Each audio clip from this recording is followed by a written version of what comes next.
Hello everyone, welcome back to the channel, and you join me and it's not a good start.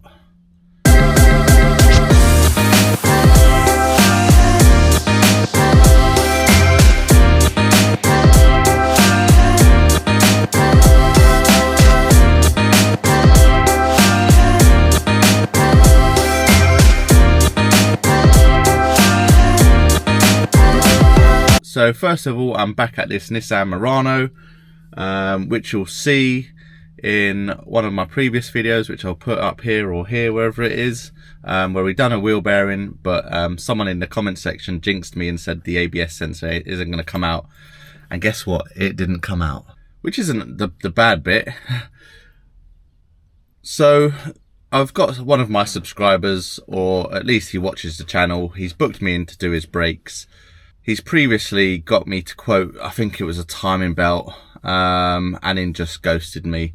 And then he's messaged back another time asking for a price on his brakes. So we've booked him in, and he's booked in from 10:30 onwards because that's when he's going to get home from work. And he's messaged me at 9 o'clock saying, no apology, just, hi, can we book for a different day? I got stuck at work. That's it. Now, I've tried ringing him, no answer. I've messaged him to say I can come to your work, or if you're going to be a little bit later, that's not a problem. And no reply. Cancelling on people isn't a problem. One, if you give enough notice, okay. Two, sometimes enough notice isn't always possible. But at least be apologetic, and, you know, show willing to rebook in. You know, that's not a problem. But, you know, as a self-employed person, you book work in for the day, so your time is booked out. And if someone cancels on you last minute and there's no time to get another job in, you're losing money. I'm not paid 9 to 5. I'm paid per job I go to. I don't get paid to drive. I don't get paid to quote people. I don't get paid to go pick up their parts. Yeah, just very frustrating. He's obviously a bit of a time waster. So anyway, little rant over for the morning. Let's get on with this Nissan Murano. Right, so we chopped the old sensor off before just to stop it dangling just in there. It's broken off, so we've just got to get that bit out there. Goes up through there, and it just joins just down there. There's a little blue connector. There we go. New sensor fitted, routed properly. Job done. Let's just see if the warning light has gone out. The ABS warning light was on, obviously. Still drove fine. Nice V6 this thing. Sounds really nice. Yeah, so we're gonna have to get the computer on. Still got the light on. Right, again, we are using the top-down top scan just for nice, quick, easy access. Because I did try my other computer and it couldn't read it. It couldn't read the car. I've put this top scan on and it's done it straight away. Lights out. Job done.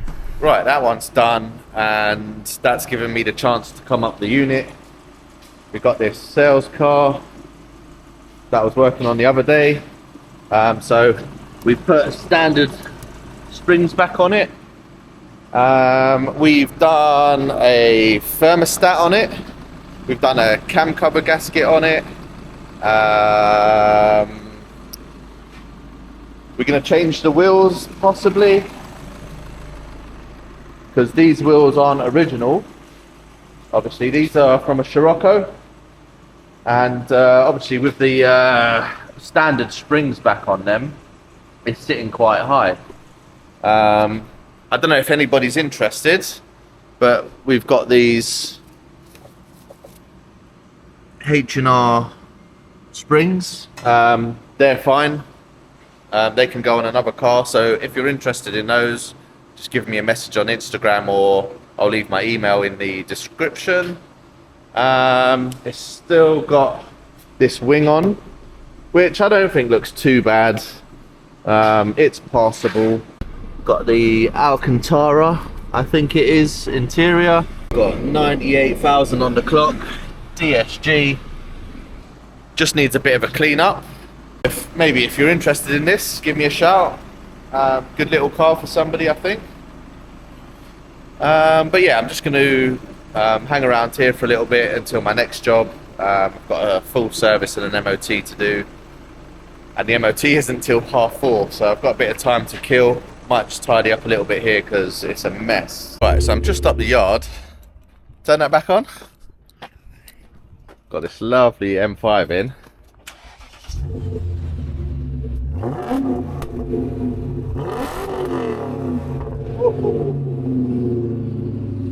That is very nice. Right, so we're just about to take this Golf off to paint.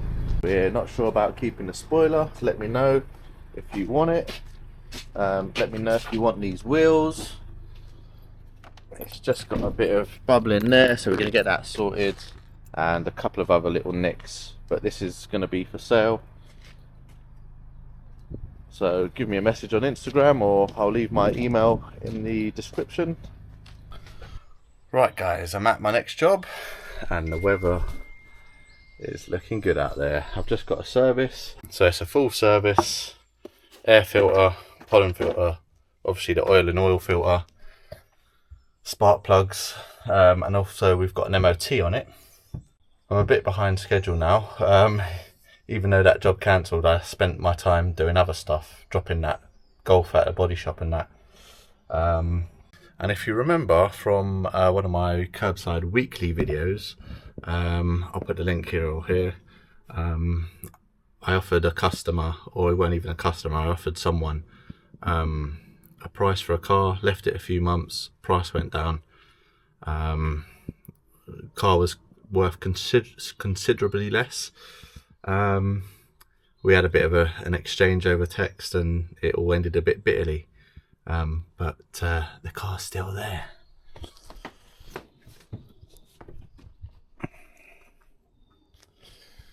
It's that red Cougar over there, so it's still sat there. But anyway, plugs are out. Just got to do the air filter.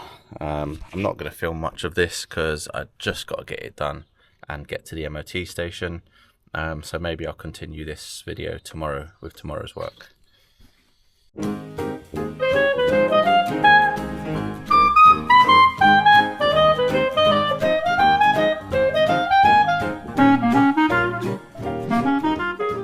Welcome back guys, it's the next day and I thought I'd do an extra video. We've got to replace this door. Customer had an argument with a post, he said, and he lost. So he's just got a new door, I think fairly cheap. Just got to replace the mirror. Yeah, and that'll be it, hopefully. Right, so first of all, just disconnect the wiring loom. There's a 8mm screw that goes in there. That pulls out. And then I think the best way I'm going to do it, looking at the new one, is just take it off of these here. It's missing one of these plates, so that'll be on the old one.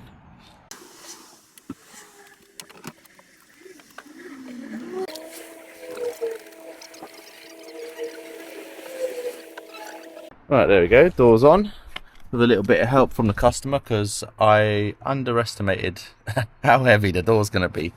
But anyway, check straps back in, wiring's back in, that's all there. So we've just got to see if it now lines up. And before I close that door, actually, I'm going to check it opens. So we'll just check with that closed like that. Okay, that opens. Just make sure this door opens. It's a little bit sticky from the inside, but let's see. That's all going to line up. The glass goes under.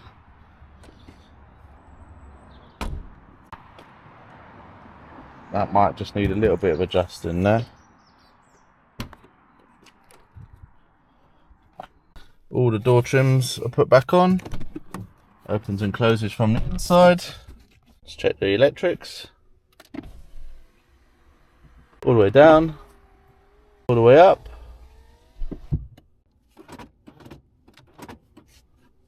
Central locking works, and then we get on to the next job. Ooh, right, we're on the next job. Look at the sun out there.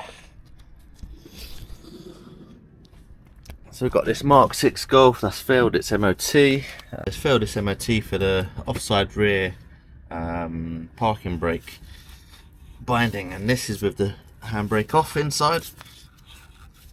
So we'll take this caliper off, just check it is the caliper that's faulty. But you can see where all this red colouring is. That's normally where the disc has got hot.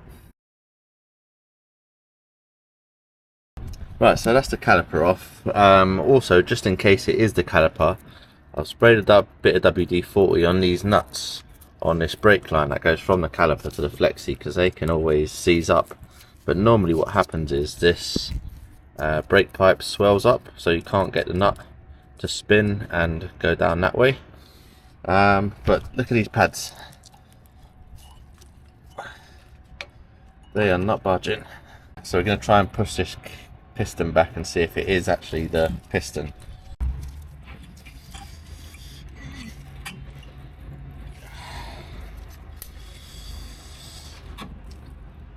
Yeah, that's seized.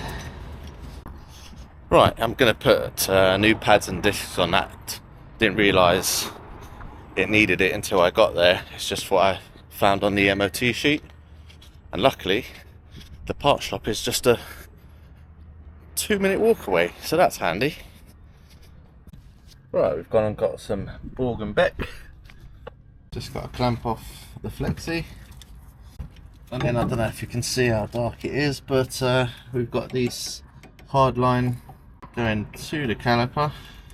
That is out in one piece, and that will go again. Right, just got to get this clip out, this horseshoe clip that holds the flexi in. Right, just got to get this handbrake cable through.